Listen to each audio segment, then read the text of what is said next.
आरोग्य मंत्रालयाची पत्रकार परिषद सुरू झाली आहे। वहीं व्यापक समीक्षा के बाद लॉकडाउन में दी गई ढील देश की अर्थव्यवस्था को कार्यात्मक बनाने, वाणिज्यिक गतिविधियों में तेजी लाने और कामगारों को रोजगार उपलब्ध कराने की दृष्टि से की गई हैं। नए दिशा निर्देशों के अंतर्गत कुछ गतिविधियों पर राष्ट्रव्यापी रोक जारी रहेगी। देशव्यापी प्रतिबंध में हवाई, रेल और मेट्रो यात्रा तथा सड़क द्वारा अंतर्राज्यीय यात्रा पर रोक रहेगी। हालांकि मेडिकल, सुरक्षा और गृह मंत्रालय द्वारा स्वीकृत उद्देश्यों के लिए इस प्रतिबंध में छूट होगी। विद्यालय, महाविद्यालय, अन्य शैक्षणिक तथा प्रशिक्षण और कोचिंग संस्थान बंद रहेंगे। ऑनलाइन और डिस्टेंस लर्निंग की अनुमति है, जिसके द्वारा शैक्षिक सत्र में कुछ हद तक हम कमी को पूरा कर सकते हैं। आतिथ्य सेवाएं जैसे होटल्स, रेस्टोरेंट तथा सिनेमाघर, मॉल्स, जिम, खेल परिसर, बार, ऑडिटोरियम और ऐसे सभी संस्थान बंद रहेंगे। सामाजिक, राजनीतिक, सांस्कृतिक और अन्य प्रकार की सभाओं के आयोजन पर रोक रहेगी।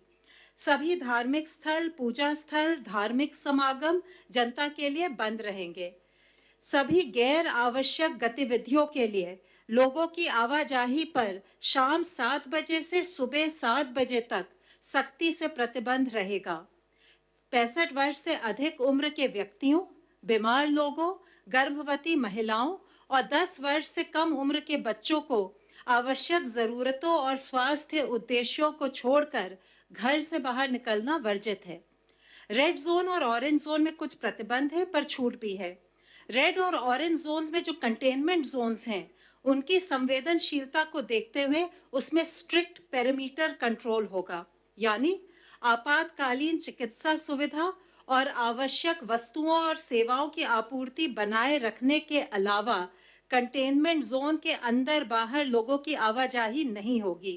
कंटेनमेंट जोन के भीतर किसी भी अन्य गतिविधि या कार्य की अनुमति नहीं है। कंटेनमेंट जोन के बाहर रेड जोन में देश भर में प्रतिबंधित गतिविधियों के अलावा कुछ अन्य एक्टिविटीज पर भी रोक होगी।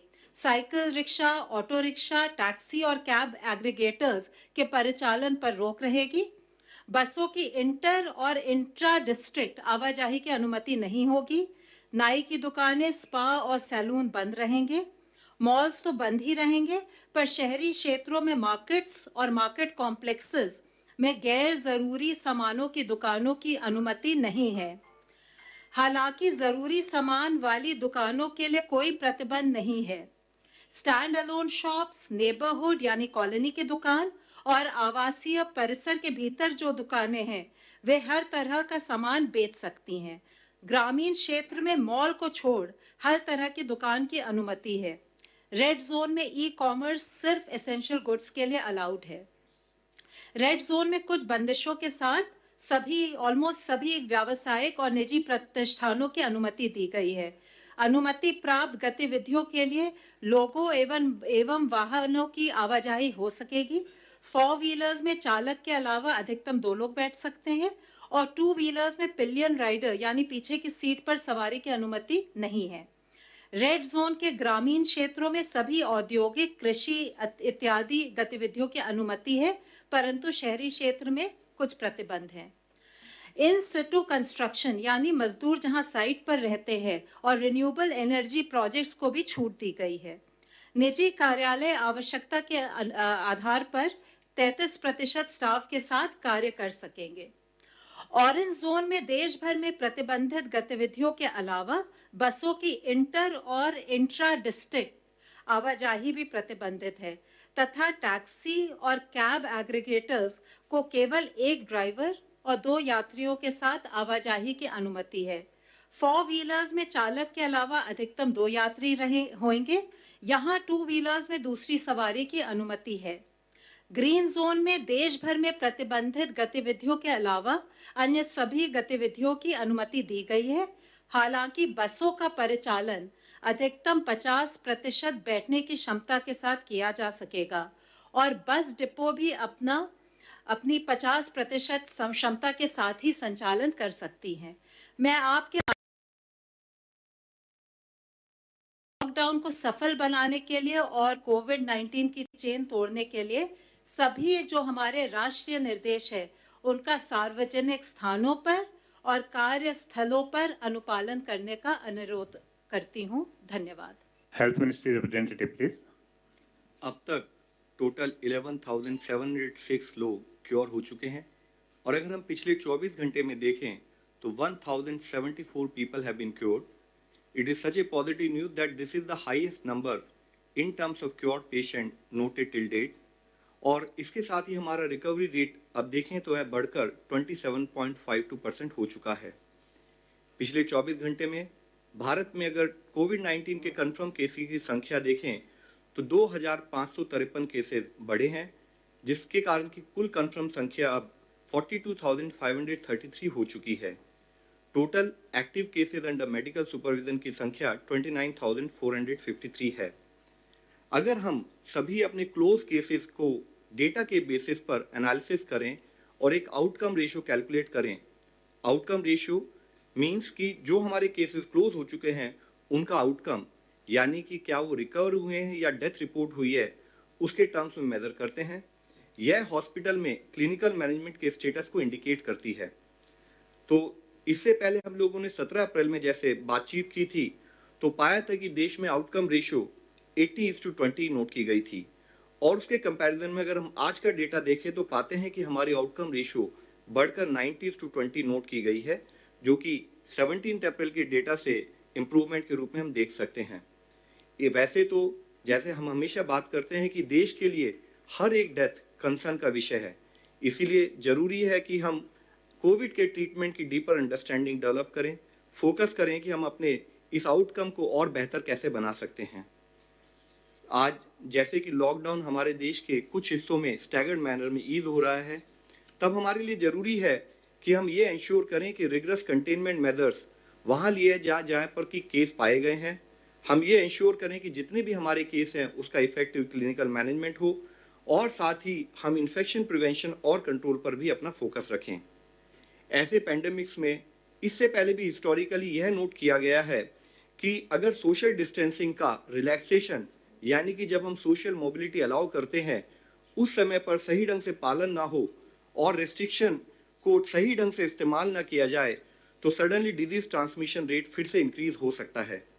इसलिए लॉकडाउन के बेनिफिट्स को बनाए रखने के लिए हमें सबको मिलकर यह इंश्योर करना होगा कि हम सब अपनी सोशल रेस्पॉन्सिबिलिटी को समझें और लॉकडाउन ईज होने के समय पर भी सभी प्रोटोकॉल्स और गाइडलाइंस का डिलीजेंटली पालन करें। There is a very fine line, complacent होंगे तो फिर से केसेस की संख्या बढ़ सकती है। दूसरी ओर जिन जिले में केसेस अभी तक रिपोर्ट नहीं हुए हैं वहां पर अगर केस आएंगे तो वहां पर फिर से रेस्ट्रिक्शन लागू की जा सकती हैं। हम एक नए नॉर्मल में ट्रांजिशन कर रहे हैं।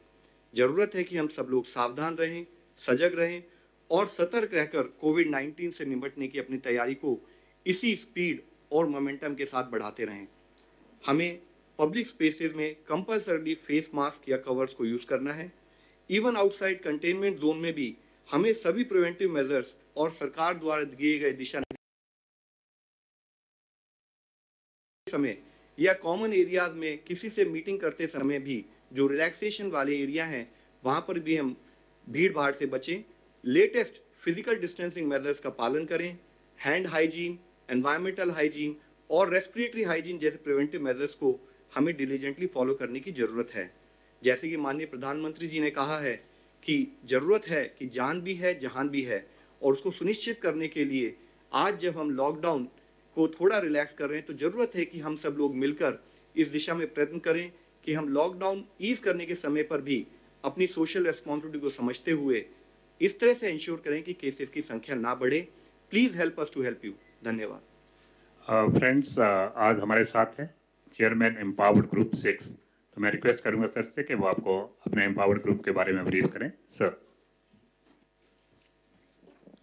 मैं एम्पावर्ड ग्रुप 6 जो कि सिविल सोसाइटी ऑर्गेनाइजेशंस, एनजीओज, सारे development partners, industries, international organisations से डील करता रहा है, मैं उसका चेयरमैन हूं। और इस ग्रुप ने जो काम किया है इसके बारे में मैं एक लिखित प्रेस रिलीज दे रहा हूं। पर मैं ये बताना चाहूँगा कि एम्पावर्ड ग्रुप 6 का जो सबसे महत्वपूर्ण काम रहा है कि इसने जो हमारे एनजीओ दर्पण में 92,000 सिविल सोसाइटी ऑर्गेनाइजेशंस और एनजीओ रजिस्टर्ड थे, वो पहली बार भारत में इन सबको मोबिलाइज किया और हर सेक्टर में, वो न्यूट्रिशन हो, हेल्थ हो, सैनिटेशन हो, एजुकेशन हो, उन सबको हम लोगों ने मोबिलाइज किया और उनको कोऑर्डिनेट करवाया स्टेट गवर्नमेंट और डिस्ट्रिक्ट एडमिनिस्ट्रेशन के साथ, जो कि जगह जगह जो हॉटस्पॉट्स थे, जहाँ जहाँ खाने की ज़रूरत थी, जहाँ जहाँ homeless, daily veg workers, migrant workers को मदद करनी थी और खाना देना था, इन सारे ऑर्गेनाइजेशंस को मोबिलाइज करवाया। स्टेट गवर्नमेंट्स ने हर डिस्ट्रिक्ट में एक नोडल ऑफिसर को अपॉइंट किया। उसके अलावा स्टेट गवर्नमेंट ने एक नोडल ऑफिसर अपॉइंट किया जिसने इन एनजीओज के साथ कोऑर्डिनेट किया। इन एनजीओज के लिए एक स्पेशल ऑर्डर इशू कराया गया, जिससे कि वो अनलिमिटेड क्वांटिटी जितना चाहें वो फूड कॉर्पोरेशन ऑफ इंडिया से चावल और गेहूं ले सकते थे 22 रुपए सब्सिडाइज रेट पे, 22 रुपए और 21 रुपए पे, जिससे कि भारत में कोई भी मनुष्य, कोई भी व्यक्ति भूखा ना रहे। और इसलिए सारे एनजीओज ने मिलकर इसमें सहायता की। इसके अलावा डिस्ट्रिक्ट एडमिनिस्ट्रेशन को भी मोबिलाइज किया गया कि इन सारे एनजीओज के साथ मिलके वो काम करें, कम्युनिटी किचन्स में एक अवेयरनेस क्रिएट करें, हाइजीन, सोशल डिस्टेंसिंग की, जहाँ जहाँ मदद चाहिए थी होमलेस के लिए, डेली वेज वर्कर्स के लिए, जहाँ जहाँ इन लोग के लिए कैंप्स बनाने थे, हेल्थ कैंप्स बनाने थे, रहने के कैंप्स बनाने थे, जहाँ जहाँ इन लोगों को एजेड लोगों को और डिसेबिलिटीज वाले व्यक्तियों की मदद करनी थी, उन सब की मदद की। और लगातार हम लोग इनके साथ करीब 10 या 12 मीटिंग्स हुई, जिसमें जो जो दिक्कतें आई